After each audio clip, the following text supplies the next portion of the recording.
नमस्कार मंडळी, स्वागत आहे तुमचं आमच्या चॅनलमध्ये। आवाज महामुंबईचा, शोध बातमीचा, कौल मनाचा। चला तर मग आमचे चॅनल लाईक करा, शेअर करा आणि सबस्क्राइब करा।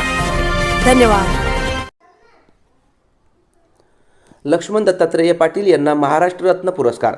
पेन तालुक्यातील जितेगावचे सुपुत्र, गरीब आणि गरजू विद्यार्थी संघटनेचे अध्यक्ष, सह्याद्री सम्राट ग्रुप महाराष्ट्र राज्य सामाजिक संघटना अध्यक्ष, रायगड जिल्हा शिक्षण विभाग विद्यार्थी आघाडी, मराठी भाषा गौरव पुरस्कार, महाराष्ट्र समाज भूषण पुरस्कार अशा अनेक पुरस्कारांनी प्राप्त यांनी अनेक गरीब विद्यार्थ्यांना उच्च शिक्षित केले। त्यांच्या कार्याची दखल घेऊन पत्रकार मित्र संघ आणि martial art sports academy Raigad यांच्या संयुक्त विद्यमाने त्यांच्या कार्याची दखल घेऊन त्यांना महाराष्ट्र रत्न 8 मे 2026 पुरस्काराने पेन एज्युकेशन सोसायटी पेन रायगड येथे गौरविण्यात आले।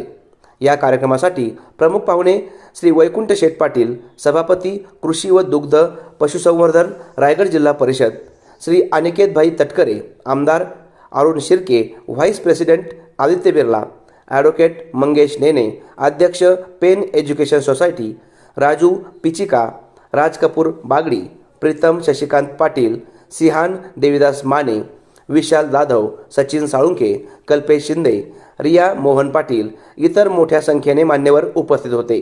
आवाज महामुंबईचा चॅनलसाठी अरुण चवरकर, पेन।